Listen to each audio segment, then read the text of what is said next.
रुपए पर किलोग्राम और 120 रुपए पर किलोग्राम वाली चाय की तीन वैरायटी को 5:8:7 के रेशियो में लाता है। 25% का प्रॉफिट कमाने के लिए उसे चाय के इस मिश्रण को कितने रुपए पर केजी में बेचना चाहिए? बहुत अच्छा सवाल है। सवाल में वैसे है कुछ भी नहीं। एक आदमी तीन टाइप की चाय को मिलाता है 5:8:7 के रेशियो में। तीन टाइप की चाय को मिलाएगा तो क्या बन जाएगा? मिक्सर। एक आदमी ने तीन प्रकार की चाय को मिलाया, तीन किस्मों को 5:8:7 के रेशियो में।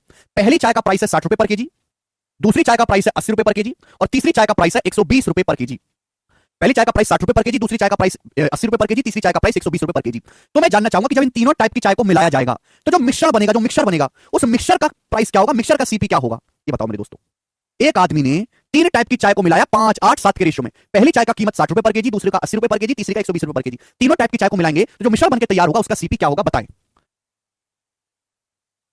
उतनी छूटा भैया गौरव जी। ठीक है भाई, देखो यहाँ डाटा आसान है। आप इसको वेटेड एवरेज से भी कर सकते हो और डेविएशन से भी कर सकते हो, दोनों तरीके से हो जाएगा। जो बच्चे वेटेड एवरेज से करना चाहते हो कैसे करेंगे बताइए? बता दो वेटेड एवरेज से सवाल। 5 किलो चाय 60 रुपए पर केजी वाली 5 किलो चाय कितने रुपए की? 300 रुपए की। कितना आ जाएगा? 640। 8 किलो चाय है 80 रुपए पर केजी वाली 640।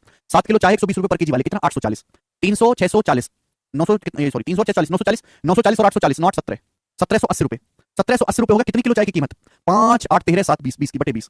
जीरो से जीरो चला जाएगा तो आ जाएगा 2 8 16 एकम 2 नाम 18 89। तो मिक्सर का जो सीपी होगा 89 रुपए पर केजी होगा। ये मैंने वेटेड एवरेज से पता लगाया। वेटेड एवरेज और डेविएशन दोनों ही तरीके मैंने सिखा रखे हैं। जहां डाटा आसान है वेटेड एवरेज लगा लेते हैं, जहां डाटा थोड़ा मुश्किल लगे, आपको आलस आ रहा हो तो आप डेविएशन लगा लो। इच्छा आपकी है मेरे प्यारे भाई। तो मिश्रण का जो क्रिया मूल्य आएगा बच्चे वो 89 रुपए पर केजी आएगा। लेकिन आपसे ये नहीं पूछा, आपसे पूछा 25% का लाभ कमाने के लिए चाय को किस दाम पर बेचना चाहिए। जो मिश्रण बनाए उस मिश्रण का सीपी 89 रुपए पर केजी है। अब 89 पे 25% का प्रॉफिट कमाना है तो किस दाम पर बेचना पड़ेगा? तो 89 को 25% और बढ़ाना है मुझे। तो 89 का मतलब होता है 88 + 1। अब 88 का 25% यानी कि 1/4 तो 22 हो जाएगा। अब 1 का 25% हो जाएगा 0.25। तो जब मैं ऐड करूंगा तो एंड में 0.25 आएगा। वो एक ही ऑप्शन में आ रहा है, बी यही आंसर हो जाएगा। 89 को 25% बढ़ाना है तो 89 को आप लिख लो 88 और प्लस 1। 88 का 25% बढ़ाया 22 और 1 का 25% 0.25। ये ऐड कर दिया तो 111.25 रुपए में बेचना पड़ेगा। ये आंसर है। ठीक है भाई, खत्म। तो डायरेक्ट सेलिंग प्राइस नहीं निकलेगा बच्चों, पहले आपको यहां से मिक्सर का सीपी यानी कि क्रिया मूल्य निकालना पड़ेगा तीनों टाइप की चाय को मिलाने पर जो भी बन के आएगा। अच्छा सवाल है भाई, आजकल ऐसा सवाल बहुत फेमस है, करेंगे।